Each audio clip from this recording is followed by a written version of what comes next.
সবচাইতে A1 quality, super quality জান্নাতের নাম হচ্ছে জান্নাতুল ফেরদাউস। সুবহানাল্লাহ বলেন। ওই জান্নাতের মধ্যে রাসূল করিম সাল্লাল্লাহু আলাইহি ওয়াসাল্লাম থাকবেন। সুবহানাল্লাহ বলবেন না? যারা নামাজকে হেফাজত করেছে আল্লাহ তাআলা বলছেন তাদেরকে জান্নাতুল ফেরদাউস দেওয়া হবে। এটা কোথায় লেখা আছে? আল্লাযীনা হুম আলা সালাওয়াতিহিম ইউহাফিজুন উলাইকা হুমুল ওয়ারিসুন আল্লাযীনা ইয়ারিসুনাল ফিরদাউসা হুম ফিহা খালিদুন। 18 নম্বর পারা, প্রথম নম্বর পৃষ্ঠা, 8 নম্বর আয়াত, সূরার নাম আল মুমিনুন। হে নামাজি মুসলমানেরা, পৃথিবীর জমিনে সমস্ত কাজের সময় হয়, ব্যবসায় আমাদের সময় হয়, আমাদের বিবির পিছনে সময় দিতে পারি, দোকানে ঘন্টার পর ঘন্টা বসে থাকতে পারি, কারখানায় দিনের পর দিন পরিশ্রম করতে পারি, পরিশ্রম করে করে সাদা চামড়াটা পুড়ে গেছে, খেটে খেটে হাত পাগুলো চামড়াগুলো শুকিয়ে গেছে, জওয়ানি বয়সটা ছেলেদের জন্য মেয়েদের জন্য ইনকাম করতে করতে জীবনটা শেষ করে দিলাম, আজও পর্যন্ত নামাজের হিসাব মিল করতে পারলাম না। আল্লাহ তাআলা বলেন আল্লাযীনা হুম আলা সালাতিহিম ইউহাফিজুন, যারা নিজেদের নামাজকে হেফাজত করবে, ফজরে 2 রাকাত, জোহরে 4 রাকাত, আসরে 4 রাকাত, মাগরিবে 3 রাকাত, ইশায় 4 রাকাত, এই 17 রাকাত ফরজ নামাজ যারা পড়বে আল্লাহ তাআলা কিয়ামতের দিন জাহান্নামের আগুন থেকে বাঁচিয়ে নেবে। শুধু খালি ফরজটা পড়লে, সুন্নতগুলো কি আপনি উড়িয়ে দিচ্ছেন নাকি? সুন্নতের জন্য তো আলাদা পুরস্কার আছে। সুবহানাল্লাহ বলবেন না? শুধু যদি কেউ দিনে 17 রাকাত ফরজ পড়ে তার জন্য জাহান্নামের আগুন থেকে অবশ্যই সেই ব্যক্তি মুক্তি পাবে। সুবহানাল্লাহ বলেন। আর সুন্নতের জন্য এক্সট্রা সুযোগ আছে কি? ফজরে 2 রাকাত, জোহরের আগে পরে 6 রাকাত, মাগরিবের পরে 2 রাকাত, এশার পরে 2 রাকাত, এই সারা দিনে 12 রাকাত সুন্নতে মুআক্কাদা যারা আদায় করবে আল্লাহ তাআলা তাদের জন্য প্রত্যেক দিন এই 12 রাকাত সুন্নাত যারা পড়বে তাদের জন্য জান্নাতে একটা ঘর নির্মাণ করে দেওয়া হবে। জোরে বলবেন না সুবহানাল্লাহ? এবার আসছি বিতির নামাজ। বিতির নামাজটা আমরা এশার নামাজের পরেই সঙ্গে সঙ্গে পড়ে নি, তাই তো ভাই? পড়ি কি পড়ি না? কিন্তু আল্লাহর নবী সাল্লাল্লাহু আলাইহি ওয়াসাল্লাম বিতির নামাজ কিন্তু এশার নামাজের পরে পড়তেন না। নবীর উপরে তাহাজ্জুদের নামাজটা ফরজ ছিল। সূরা মুজাম্মিলের তাফসিরে এসেছে, মুফাসসিরিনরা লিখেছেন, তাফসির ইবনে কাসির থেকে বলছি, আল্লাহর নবী শেষ রাতে উঠতেন, তাহাজ্জুদ পড়তেন 2.5 ঘন্টা, 3 ঘন্টা, 4 ঘন্টা, কখনো প্রায় সারা রাতের মতোই তাহাজ্জুদ পড়তেন। তাহাজ্জুদ পড়া শেষ হয়ে গেলে শেষ রাতে বিশ্বনবী মুহাম্মদ সাল্লাল্লাহু আলাইহি ওয়াসাল্লাম ওই তাহাজ্জুদের নামাজের পরেই তিনি বিতির নামাজ পড়তেন। এটাই ছিল আল্লাহ রাসূলের আমল। সুবহানাল্লাহ বলবেন না? তাহলে আমরা যদি আজ থেকে আমাদের নামাজের হেফাজত করতে পারি, আল্লাহর নবী বলেছেন তোমার সন্তান যখন 7 বছর বয়স হবে তখন নামাজের নির্দেশ দাও, ওই সন্তান যখন 12 বছর আগে 10 বছর যখন হচ্ছে নামাজের জন্য কে বারবার তুমি প্রেসার ক্রিয়েট করো। 10 বছরের ছেলে 10 বছরের মেয়ে যদি নামাজ না পড়ে ইসলাম এই সন্তানকে প্রহার পর্যন্ত করতে বলেছে, এক্ষেত্রে ইসলাম মানা করে নাই। সুবহানাল্লাহ বলবেন না?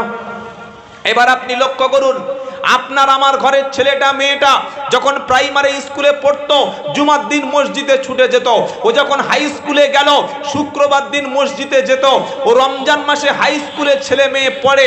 আমাদের মুসলমানের ছেলেরা রমজান মাসে বাপ বলছে উঠিস না তোর পরীক্ষা, রমজান মাসে হাই স্কুলে যারা পড়ে এরকম ছেলে মেয়েদের না ডাকলেও না খেয়ে রোজা করে কি করে না?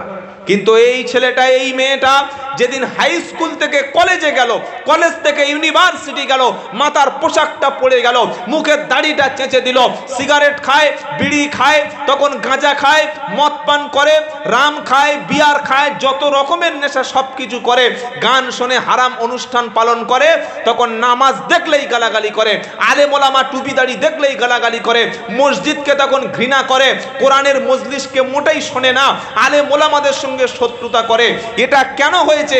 আমাদের যে শিক্ষা ব্যবস্থা, আমাদের সমাজ যে শিক্ষা ব্যবস্থা দিয়েছে, যে সিলেবাস দিয়েছে, এই সিলেবাস পড়ে আমার নামাজি ঘরের ছেলেটা বেনামাজি তৈরি হয়ে গেল, আমার নামাজি ছেলেটা মাতাল তৈরি হয়ে গেল, আমার দাড়িওয়ালা টুপিওয়ালা সুন্নারওয়ালা ছেলেটা একদিন পাকা জুয়াখোর, পাকা মদখোর তৈরি হয়ে গেল, আমার ছোট্ট মেয়েটা যে মাথায় কাপড় দিয়ে ছোটবেলায় চলতো, ওই মেয়েটা যখন কলেজ ইউনিভার্সিটি গেল, ওখানে এমন নেশায় পড়ে গেল, এমন শিক্ষা ওকে দেয়া হলো, কলেজ ইউনিভার্সিটি যাওয়া মানে ওর বুকে ওনার থাকবে থাকবে প্রত্যেকের একটা দুটো করে বয়ফ্রেন্ড থেকে গেল। কি বুঝলেন? কিন্তু যদি আজকের আমরা আমাদের সন্তানকে এই যে কোরআনের মক্তব আপনাদের এলাকায় এই এখানে চলছে, যেখানে আমরা বসেছি, এইটা যদি আমরা একটা মাদ্রাসায় রূপান্তরিত করতে পারি, আমাদের ঘরের ছোট্ট ছোট্ট ছেলেরা, ছোট্ট ছোট্ট মেয়েরা ফজরের নামাজ পড়ে বাড়ি থেকে যখন কোরআন বুকে করে এনে আলেমদের কাছে, হাফেজদের কাছে বসে 1 পৃষ্ঠা 2 পৃষ্ঠা করে কোরআন যখন মুখস্থ করবে, তখন আল্লাহ তাআলা এই বাচ্চা কোরআন সিনায় রাখার জন্য ওর বাপ মাকে কিয়ামতের দিন আরশের আজিমের সামনে আল্লাহ তাআলা সেদিন সবার সামনে নূরের পাখড়ি প্রদান করবেন। জোরে বলবেন না সুবহানাল্লাহ। আল্লাহ পাক বলছেন, ইন্না নাহনু নাযালনা যিকরা ওয়া ইন্না লাহু লাহাফিজুন। এটা 14 পারা 1ম পৃষ্ঠা 6 নম্বর লাইনে 9 নম্বর আয়াত, সূরার নাম সূরা আল হিজর। আমার আল্লাহ বলছেন, নিশ্চয়ই আমি আল্লাহ কোরআনুল কারীমটা নাজিল করেছি, কোরআন পাঠিয়েছেন আল্লাহ, কোরআন ছিল আল্লাহ আরশে আজিম থেকে আমার আল্লাহ রাব্বুল আলামিন লাউহে মাহফুজ থেকে পৃথিবীর মানুষের জন্য বিশ্ব নবীর উপরে 1 দিন 2 দিন 3 দিন নয়, 23টা বছর ধরে আল্লাহ বিশ্ব নবীর উপরে কোরআন নাজিল করলেন। আল্লাহ বলছেন, কোরআন পাঠিয়েছি আমি, আর ওটা হেফাজতের দায়িত্ব আমার। পৃথিবীর কোনো বেঈমান, পৃথিবীর কোনো নাস্তিক, পৃথিবীর কোনো কাফের, পৃথিবীর কোনো সরকার, পৃথিবীর কোনো বেদিন যতই চেষ্টা করুক না কেন, মাদ্রাসা বন্ধ করার চেষ্টা করুক না কেন, মসজিদকে বন্ধ করার চেষ্টা করুক না কেন, মাদ্রাসার সঙ্গে দুশ্মনী করুক না কেন, আমি আল্লাহ কোরআনটা নাজিল করেছি, আর হেফাজতের দায়িত্ব ওটা আমি আল্লাহ নিজেই নিয়েছি। ওটা হেফাজত কিয়ামত পর্যন্ত স্বয়ং আমি আল্লাহ কুদরতি ক্ষমতায় করে নেব। বর্তমান সময়ে কোরআন হেফাজত করছে হাফেজরা, বলুন না সুবহানাল্লাহ। আমরা অনেকে লজ্জা পাওয়ার কিছু নাই, জিজ্ঞাসা করলে, ভাই কোরআন জানো? হ্যাঁ জানি। কি কি সূরা জানো? সূরা ফাতিহা, সূরা ফালাক, সূরা নাস, আর বড় জোর হলে সূরা কাউসার, ইয়াসিনের 2-1 আয়াত। এই পর্যন্ত আমাদের দৌড়, আর নাই, আর নাই। নবী সাল্লাল্লাহু আলাইহি ওয়াসাল্লাম বলেছে যে আমার পরে কোনো নবী আসবে না, কোনো রাসূল আসবে না। যদি আল্লাহ তাআলা কাউকে নবী বা রাসূল করে পাঠাতেন, তাহলে উমরকেই নবী করে পাঠাতেন। সুবহানাল্লাহ বলবেন না? অথচ শত্রু ছিলেন। কত বড় শত্রু! বাড়ি থেকে নিয়ত করে বার হয়েছে, তরবারি খোলা তরবারি নিয়ে বার হয়েছে, যে আজকের মুহাম্মদ, বলুন সাল্লাল্লাহু আলাইহি ওয়াসাল্লাম, মুহাম্মদকে যেখানে পাবো সেখানে হত্যা করে ফেলবো। আচ্ছা, চিন্তা করতে পারছেন এটা কি ছোটখাটো কথা? যদি কেউ বলে যে ওই অমুক ব্যক্তিকে যেখানেই পাবো সেখানে হত্যা করব, তার মানে সে আমার জানের দুশমন, সে আমার জানের দুশমন। ওমর ফারুক বাড়ি থেকে নিয়ত করে বার হয়েছে, যেখানেই মুহাম্মদকে পাবো সেখানেই হত্যা করে দেব। কিন্তু আল্লাহর ইচ্ছা তো আলাদা। কি গো ভাই, আমরা দুনিয়াতে যেটা চেষ্টা করি সেটা হবে না, আল্লাহ যেটা চাইবেন সেটা হবে? ভাই ইকোটা একটু হালকা করে দিবেন। আমরা যেটা চাইবো সেটা হবে?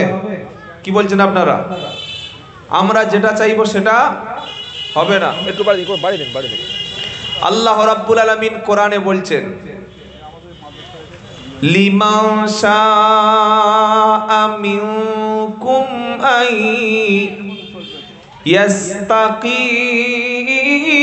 ইয়াস্তাকিম ওয়া মা তাশাউনা ইল্লা আইয়াশা আল্লাহু রাব্বুল আলামিন।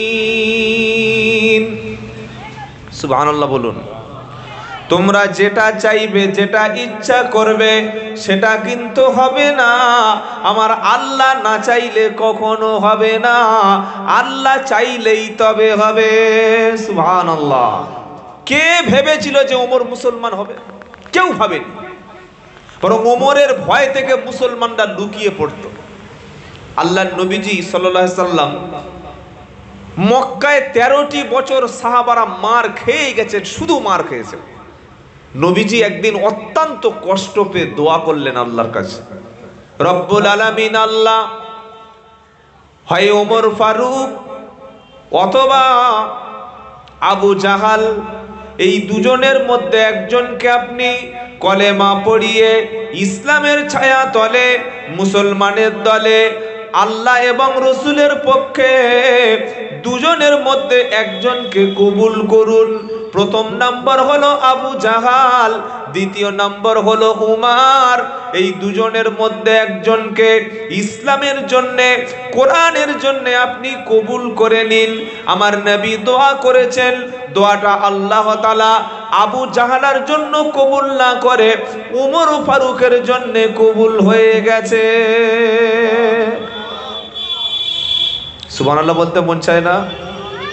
যারা ইসলামের বড় বড় দুশমন, আল্লাহ তাদের ইচ্ছা করলে হেদায়েত করে দিতে পারেন কি পারে না? কি গো, পারে কি পারে না? সব আল্লাহর ইচ্ছা। আপনারা অনেকেই জানেন, বাবরি মসজিদ যে প্রথম শাবল মেরেছিল না, প্রথম যে ব্যক্তিটা ভেঙেছিল তার নাম হলো বলবীর সিং।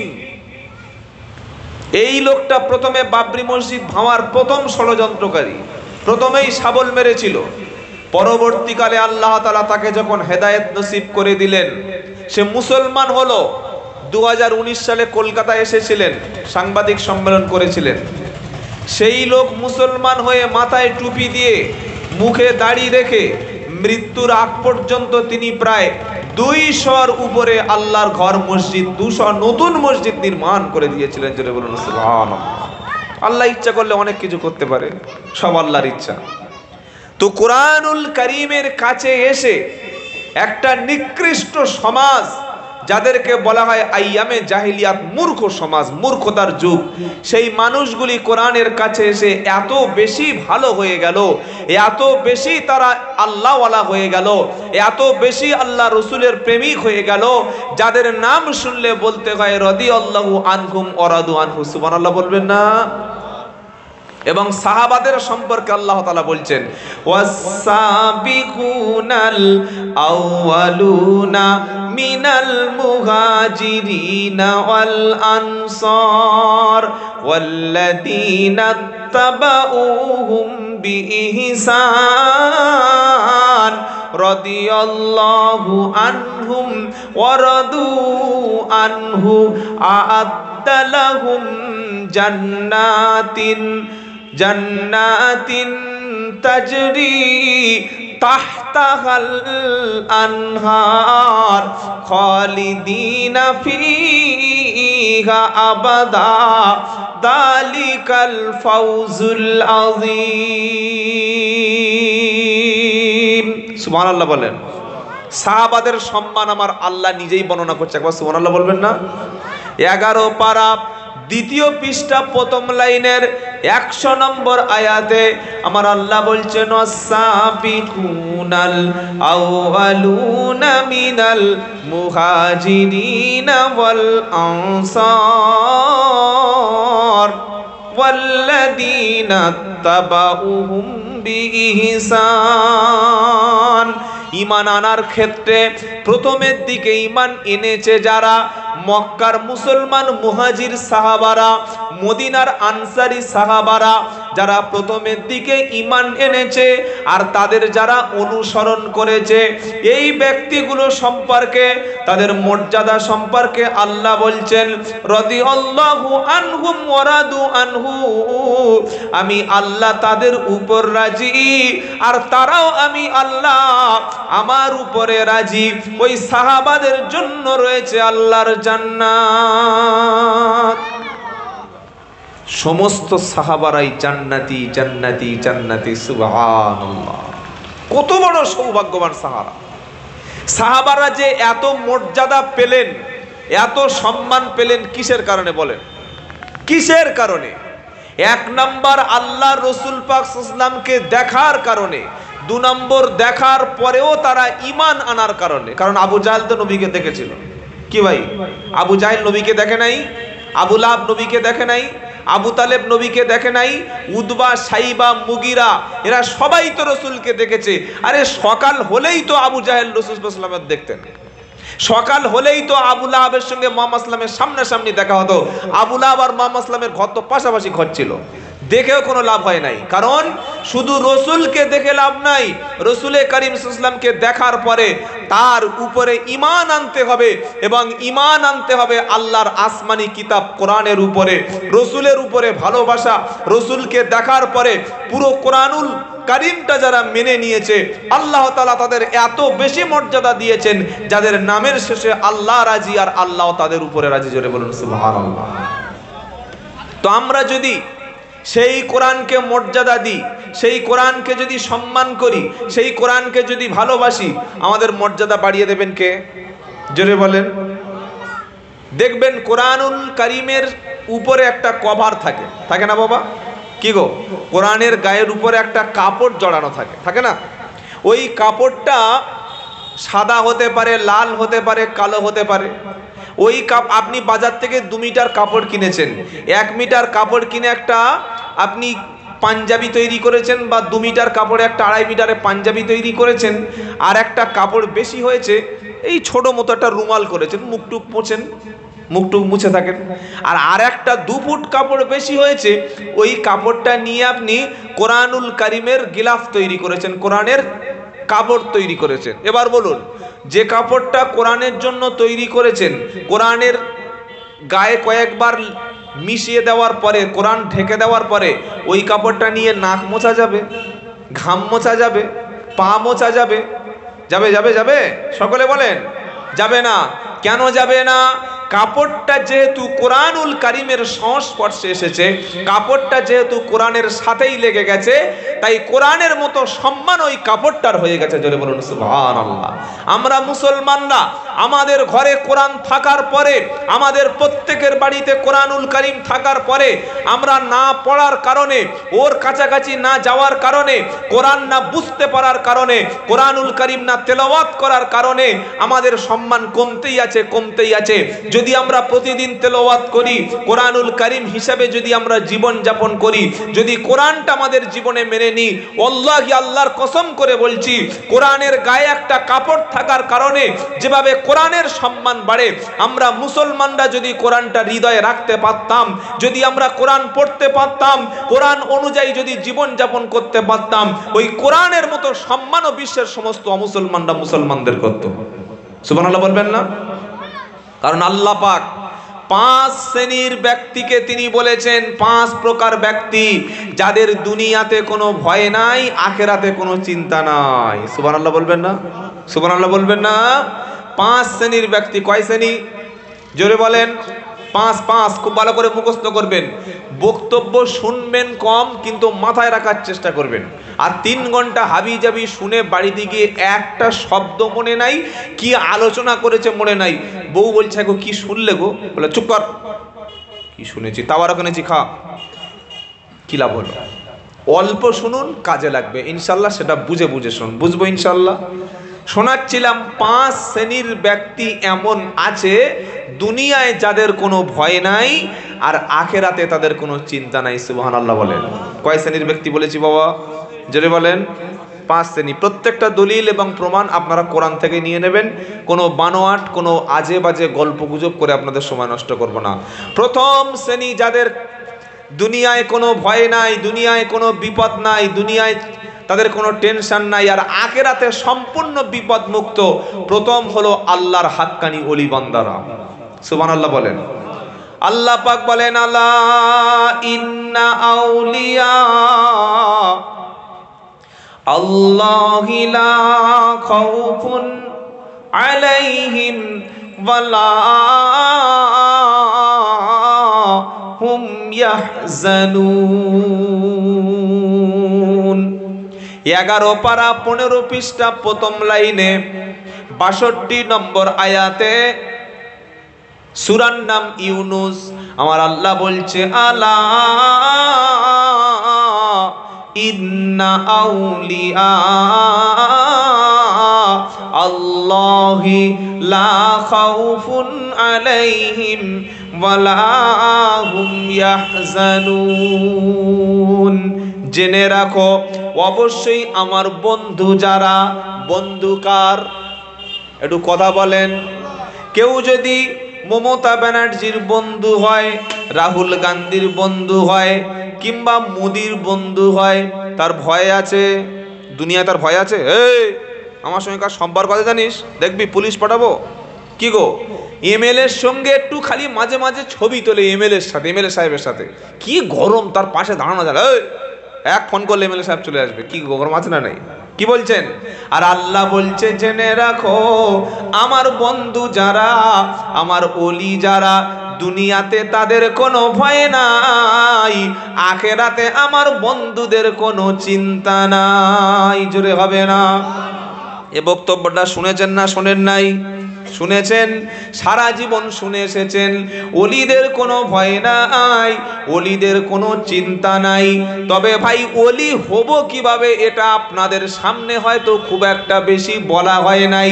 আমার আল্লাহ বলছে, বান্দা, দুটি আমল যে ব্যক্তি করবে, দুটি কাজ যে ব্যক্তি করবে, সেই ব্যক্তিকে পৃথিবীর কোনো মানুষ ওলি বলুক আর না বলুক, ওই ব্যক্তি আমার কাছে আমার ওলি হিসাবে আল্লাহ কবুল করে নেব। জোরে বলুন সুবহানাল্লাহ। আল্লাহ বলছেন, শুনে রাখো আমার ওলিদের কোনো ভয় নাই, আমার ওলিদের কোনো চিন্তা নাই। আল্লাহর কাছে জিজ্ঞাসা করলাম, আল্লাহ ওলি হওয়ার জন্য এবার কি কি কাজ করতে হবে বলো। আমার আল্লাহ তারপরে বললেন, ওয়াল্লাযীনা আমানু ওয়া কানু ইয়াত্তাকুন। যারা আমি আল্লাহ আমার উপরে পরিপূর্ণ ঈমান এনেছে, যারা আমি আল্লাহ আমার উপরে পরিপূর্ণ বিশ্বাস করেছে যারা, আর আমাকে দেখে সবচাইতে বেশি ভয় পায় যারা, আমার ওলি বান্দা হলো তারা। ওলি হওয়ার জন্য কাজ লাগে দুটি। একটা হলো সবচাইতে ঈমান, পরিপূর্ণ ঈমান আল্লাহর উপরে যদি কেউ আনে, আর ঈমান আনার পরে প্রত্যেকটা জায়গায় যদি আল্লাহকে দেখে ভয় করে, তাকওয়া পরেজগারি অবলম্বন করে, যারা খাঁটি ওলি হবে, কোনোদিন বেনামাজি সুদখোর ঘুষখোরের বাড়িতে খাবে না, কোনোদিন তাদের জবান থেকে বাজে কথা বার হবে না, কোনোদিন নামাজ কাজা হবে না, তারা পয়সার পিছনে ছুটবে না, দুনিয়ার খ্যাতির পিছনে ছুটবে না, দুনিয়ার নাম যশের পিছনে ছুটবে না, আল্লাহর জন্য কাজ করবে, কোরআনের জন্য কাজ করবে, দ্বীনের জন্য কাজ করবে, আল্লাহর উপরে পরিপূর্ণ ঈমান আনবে, আর সব জায়গায় আমার আল্লাহকে বেশি ভয় করবে। এই দুটো গুণ যদি কোনো চাষির মধ্যে থাকে, যদি কোনো কাজের লোকের মধ্যে থাকে, যদি কোনো রাজমিস্ত্রির মধ্যে থাকে, যদি কোনো সাধারণ মুসলমানের মধ্যে থাকে, 1 নম্বর পরিপূর্ণ ঈমান, আর 2 নম্বর আল্লাহর দেখে ভয়, এই দুটি জিনিস যার মধ্যে থাকবে, আল্লাহ বলছেন সে হলো আমার ওলি। এটা বিশ্বাস যদি না হয়, বাংলা কোরআন একটা কিনে সূরা ইউনুসের 62 আর 63 নম্বর আয়াতটা দেখে নেবেন, যে আমি ভুল বলে গেলাম না আপনাদের ঠকিয়ে দিয়ে গেলাম। ঠকানোর যুগ শেষ। যা কিছু বলবো ইনশাআল্লাহ রেফারেন্স থাকবে, দলিল থাকবে, আপনি মিলিয়ে দেখে নিতে পারেন। আমার কথা শুনে ফট করে আপনাকে ওলি হতে দরকার নেই, আপনি দেখুন যে আল্লাহ বলেছে কিনা। বলে যে সুসংবাদটা তো বললেন না, এবার আল্লাহ বলছে, লাহুমুল বুশরা ফিল হায়াতিদ দুনিয়া ওয়া ফিল আখিরা লা তাবদিলা লিকালিমাতিল্লাহ দালিকা হুয়াল ফাউজুল আযীম।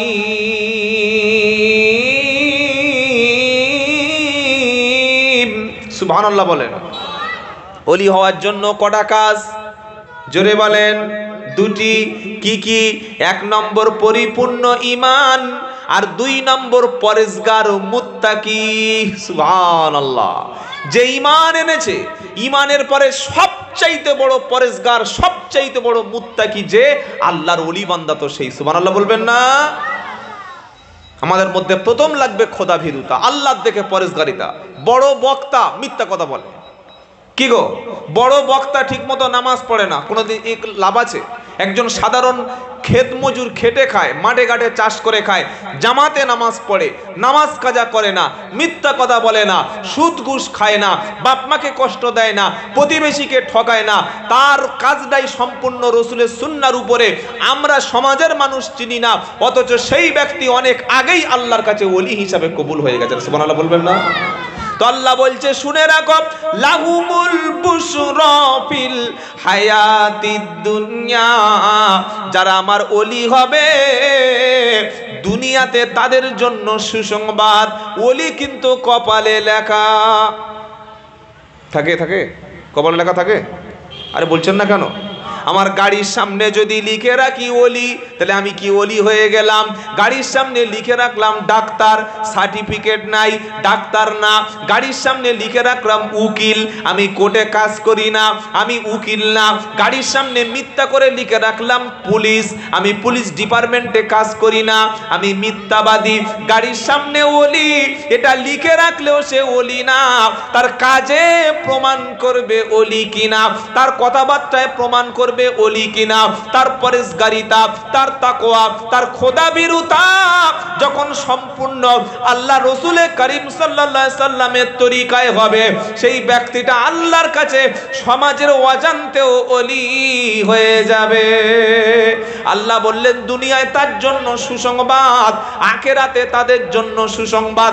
এই আয়াতের তাফসীর করতে গিয়ে মুফাসসিরিন কেরামেরা বলেছে, দুনিয়ায় সুসংবাদ হলো ওলি ব্যক্তির জন্য, দুনিয়ার মানুষ তাকে সম্মানের দৃষ্টিতে দেখবে। একটা এমএলএ এমপি রাস্তা থেকে চলে গেলে 8টা 10টার সামনে গাড়ি নিয়ে যায়, পিছনে আসে না নেই? আর মাঝে মাঝে লোক সুযোগ পেলে চোর চোর চোর চোর চোর চোর চোর চোর চোর বলে না? এই বলে কি বলে না? কোন হাক্কানি আলেম বান্দা রাস্তা থেকে চলে গেলে চোর চোর চোর চোর চোর কোনদিন বলে? বলে বলে বলে লক্ষ লক্ষ হাজার হাজার মানুষ তাকে সম্মানের দৃষ্টিতে দেখে। এটাই হচ্ছে আল্লাহর ওলির একটা মনে, বলুন সুবহানাল্লাহ। আর আখিরাতে তার জন্য সুসংবাদ হলো, কিয়ামতের কঠিন মুসিবতের দিনেতে আল্লাহর যারা খাঁটি প্রেমিক বান্দা, আল্লাহর দোস্ত যারা, আল্লাহর বন্ধু যারা, কিয়ামতের দিন আল্লাহ তাআলা সম্পূর্ণ তাদের বিপদ মুক্ত করে দেবেন। বলুন সুবহানাল্লাহ। দালিকাল ফাউজুল আযীম, এই হলো তাদের জন্য সবচাইতে মহা সাফল্য, মহা সফলতা। সুবহানাল্লাহ বলবেন না? তাহলে ইনশাআল্লাহ আমরা ওলি হওয়ার চেষ্টা করব ইনশাআল্লাহ। দুটি কাজ জীবনে ধারণ করবেন, আপনাকে কেউ ওলি বলুক আর না বলুক, আল্লাহর কাছে ওলি হয়ে যাবেন। 1, পরিপূর্ণ ঈমান আনতে হবে আল্লাহর কাছে, আল্লাহর উপরে। আর 2, জীবনের প্রত্যেকটা ক্ষেত্রে আল্লাহর যত নিষেধ করেছেন, হারাম বলেছেন, নাজায়েজ বলেছেন, মাকরুহ বলেছেন, সেই কাজগুলি ছেড়ে দেবেন। জীবনের প্রত্যেকটি ক্ষেত্রে আল্লাহকে দেখে ভয় করে চলবেন। ওলি বানিয়ে দেবেন। জোরে বলুন কে? আল্লাহ। সুবহানাল্লাহ বলুন, জোরে বলুন সুবহানাল্লাহ। তাহলে প্রথম শ্রেণী বলেছি যাদের দুনিয়াতে কোনো ভয় নাই, দুনিয়াতে কোনো চিন্তা নাই। আর যারা প্রকৃত আলেম, প্রকৃত ওলি হয়, প্রকৃত হাক্কানি ব্যক্তি যারা হয়, তারা আল্লাহ ছাড়া পৃথিবীতে অন্য কাউকে ভয়, ইন্নামা ইয়াখশাল্লাহা মিন ইবাদিহিল উলামা।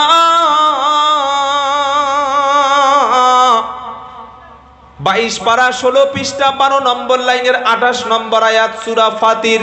আমার আল্লাহ বলছে, আমার বান্দাদের মধ্যে সব চাইতে বেশি ভয় পায় আমাকে, তারা হলো আলিম সম্প্রদায়। আজান হচ্ছে? আচ্ছা,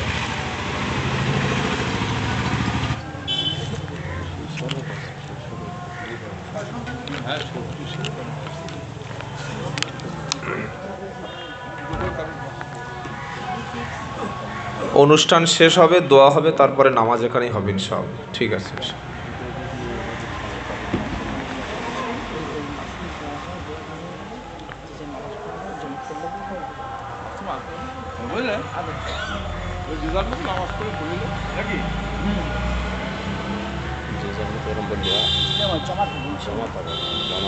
জি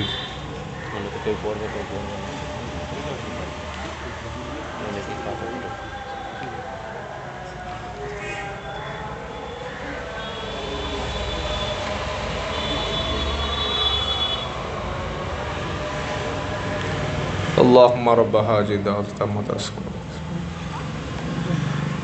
ভাই অনুষ্ঠান শেষ হওয়ার পরে নামাজ হবে, জামাতের সঙ্গে নামাজ পড়বেন, তারপরে যে খাওয়া দাওয়ার ব্যবস্থা সেটাই হবে ইনশাআল্লাহ। তো ভাই, আল্লাহর বান্দাদের মধ্যে সবচাইতে বেশি ভয় আল্লাহকে পায় কারা? কারা বেশি ভয় পায়? আল্লাহ বলে দিয়েছেন, ইন্নামা ইয়াখশাল্লাহা মিন ইবাদিহিল উলামা। আমার বান্দাদের মধ্যে সবচাইতে বেশি ভয় পায় আমি আল্লাহ মাকে তারা, আল্লাহর খাঁটি আলেম বান্দা যারা। আলেম কাকে বলে? যিনি কোরআন এবং সুন্নাহ থেকে ইলম অর্জন করেছে। ইলম অর্জন করার পরে যে ব্যক্তি আল্লাহর দেখে কোরআন ইলম অর্জন করে সেই ইলম অনুযায়ী আমল করে, যে আল্লাহর খাঁটি আলেম বান্দা সে। একজন আলেম বান্দাকে যদি লটারির টিকিট বিক্রি করতে বলেন, উনি করবে? ইমাম সাহেবের মাইনে কমুনি তো লটারির টিকিট একটা দোকান দিতে পারে কি? পারে? করবে? ইমাম সাহেবকে যদি বলি সুদের একটা ব্যবসা করতে, তিনিও করবে না। কোন যোগ্য আলেমকে যদি বলি মিথ্যা কথা বলে মাল বিক্রি করতে, তিনিও কখনো করবে না। কোন হাক্কানি আলেম ব্যক্তিকে কখনো জমি বন্ধক দিতে বললে দেবে না। কোন হাক্কানি আলেমকে কখনো যদি বলি 1 লক্ষ টাকা দেব, দাড়িটা চেঁচে দাও ভাই, তিনি কখনো চাচবে না। কোন হাক্কানি আলেমকে যদি বলি একটা হারাম জিনিসকে হালাল ফতোয়া দিয়ে দিন, কোটি টাকা দিলেও, মুন্ডু কেটে নিলেও, একজন হাক্কানি আলেম বান্দা হারাম কখনো হালাল করবে না। তাই আলেম যতদিন সমাজে থাকবে ততদিন ইসলামটা টিকে থাকবে। কারণ আল্লাহর বান্দাদের মধ্যে সবচাইতে বেশি ভয় পায় আল্লাহর আলেমেরা। তবে আমাকে বা যাকে তাকে আলেম মনে করবেন না, আমার তো টাকার পিছনেই ছুটি। এখানে 5,000, আরেক জায়গায় যদি 10,000 টাকা দেয় সেখানেই চলে যাব। কি বুঝতে পারছেন না? পয়সার পিছনে যারা ছোটে, টাকার জন্য যারা ফতোয়া ঘুরিয়ে দেয়, টাকা বেশি দিলে জলসা ক্যান্সেল করে আরেক জায়গায় চলে যায়, এটা আলেম? এ তো ব্যবসায়ী, এ তো কমার্শিয়াল বিজনেসম্যান। যারা প্রকৃত আলেম ছিলেন, প্রকৃত খাঁটি হাক্কানি আলেম ছিলেন, টাকার পিছনে, পয়সার পিছনে, দুনিয়ার পিছনে ছোটে না। এক আল্লাহকে খুশি করার জন্য রাসূল করিম সাল্লাল্লাহু আলাইহি সাল্লামের তরিকা অনুযায়ী মানুষকে কোরআন হাদিসের কথা বলে, জেলও পর্যন্ত খাটে, ফাঁসিতে পর্যন্ত যায়, গুলি খেয়েও মরে, তারপরে এক আল্লাহর কথায় মৃত্যু পর্যন্ত বলে যায়। এই হলো খাঁটি আলেম। জোরে বলুন সুবহানাল্লাহ। তাদের সমাজে খুব কম, দেখতে পাওয়াই যায় না, 1জন 2জন হয়তো আছে। আল্লাহ আমাদের খাঁটি আলেমদের সোহবতে থাকার তৌফিক দান করুন, বলুন আমিন। 2 নম্বর হলো কিয়ামতের দিন যাদের কোনো ভয় থাকবে না এবং চিন্তা থাকবে না, তাদের সম্পর্কে আল্লাহ বলছেন 3 নম্বর পারা, 6 নম্বর পৃষ্ঠা, 5 নম্বর লাইন, সূরার নাম বাকারা, আয়াত নাম্বার 277। এই দ্বিতীয় শ্রেণীর কথা বললেন, দুনিয়াতে যাদের চিন্তা নাই, আখিরাতে তাদের কোনো ভয় নাই। শুনবেন কারা তারা? ইন্নাল্লাযীনা আমানু ওয়া আমিলুস সালিহাতি ওয়া আকামুস সালাতা ওয়া আতাউজ যাকাতা লাহুম আজরুহুম ইনদা রাব্বিহিম ওয়ালা খাউফুন আলাইহিম ওয়ালা হুম ইয়াহজানুন। আমার আল্লাহ পাক বলছেন, নিশ্চয়ই আমি আল্লাহ আমার উপরে ঈমান এনেছে যারা, ঈমান আনার পরে ভালো কাজ করেছে যারা, 3 নম্বর নামাজ কায়েম করেছে যারা, যাকাত দিয়েছে যারা, ঈমান এনে নামাজ কায়েম করেছে যারা, নামাজি ব্যক্তির জন্য দুনিয়াতে কোনো ভয় নাই, আখিরাতে কিয়ামতের দিন মুসিবতের দিনেতে খাঁটি ঈমান আনার পরে নামাজি ব্যক্তি ব্যক্তির কিয়ামতের দিন জাহান্নামে যাবে না। নামাজি ব্যক্তিকে আল্লাহ কোনো চিন্তায় ফেলবেন না। নামাজি ব্যক্তিকে আল্লাহ কবরের আযাব দেবেন না। নামাজি ব্যক্তিকে আল্লাহ কিয়ামতের দিন অপমান করবে না। নামাজি ব্যক্তিকে আল্লাহ রাসূল পাক সাল্লাল্লাহু আলাইহি সাল্লামের হাতে কাউসারের পানি পান করবে। নামাজি ব্যক্তি কিয়ামতের দিন আল্লাহর আরশের তলায় ছায়া দান পাবে। নামাজি ব্যক্তির আল্লাহ তাআলা হিসাবটাকে সহজ করে দেবে। বিনা হিসাবে কোনো হিসাবও ছাড়া আল্লাহর নামাজি ব্যক্তির জন্য আর আল্লাহ জান্নাতুল ফিরদাউস দিয়ে দেবে। যে সময় মুসলমানদের ধরে ধরে মারা হচ্ছে টুপি দাড়িকে, এই যে কুম্ভ মেলা জানেন না চলছে এখন ইলাহাবাদে, প্রয়াগরাজে, ওই কুম্ভ মেলায় ৪২,০০০ মসজিদ ভাঙবে বলে সাধুরা শপথ নিয়েছিল। কত হাজার? আপনারা খবর দেখেন নাই? ৪২,০০০ মসজিদ ভাঙবে বলে এক শ্রেণীর উগ্র সাম্প্রদায়িক ব্যক্তি তারা শপথ নিয়েছিল যে আমরা কুম্ভ মেলা থেকে শপথ নিচ্ছি ৪২,০০০ মসজিদ ভাঙব। সেটা পত্রিকায় প্রকাশ হয়েছিল, চ্যানেলে বিভিন্ন খবরে দেখিয়েছিল। কিন্তু যখন দেখতে পেলাম যে কুম্ভ মেলায় মানুষ, লক্ষ লক্ষ মানুষ পদপিষ্ট হয়ে পানি পেল না, খাবার পেল না, অসুস্থ হয়ে চিকিৎসা হলো, উত্তরপ্রদেশের ওই মুসলমানগুলি তাদের মসজিদ খুলে দিয়ে ২৫ থেকে ৩০,০০০ মানুষদেরকে মসজিদের মধ্যে চিকিৎসা দেওয়া, খাবার দেওয়া, পানি দেওয়ার ব্যবস্থা করেছে। বলুন আলহামদুলিল্লাহ। তুমি অদম হলে আমি কি অদম হব? তুমি যদি আমার পায়ে কুকুর হিসাবে কামড়ে দাও, আমি কি কুকুর হিসাবে তোমার কামড়ে দেব? কোনোদিন না। ভারতবর্ষে কিছু ভালো মানুষ থাকবে, হিন্দুদের মধ্যেও থাকবে, মুসলমানদের মধ্যে থাকবে, জৈনদের মধ্যে থাকবে, যারা ধর্ম, যারা জাতি, যারা কখনো ভেদাভেদ দেখে না। ইসলাম আমাকে এটাই শিখিয়েছে, তোমার পাশে যদি একজন ক্ষুধার্ত মানুষ থাকে, তুমি পেট পর্যন্ত খেলে তুমি মুসলমান নও। তোমার ক্ষুধার্ত মানুষ পাশে বাস করে, হিন্দু দেখো না, মুসলমান দেখো না, জৈন দেখো না, শিখ দেখো না, আগে দেখো সে মানুষ, আগে দেখো সে মানুষ কিনা। তাই কুম্ভ মেলায় মুসলমানরা দেখিয়ে দিয়েছে, তোমরা ৪২,০০০ মসজিদ ভাঙবে বলে শপথ করেছিলে, কিন্তু আমরা মুসলমানরা এতটা ইতর নই, এতটা নিচু নই, এতটা সাম্প্রদায়িক নই।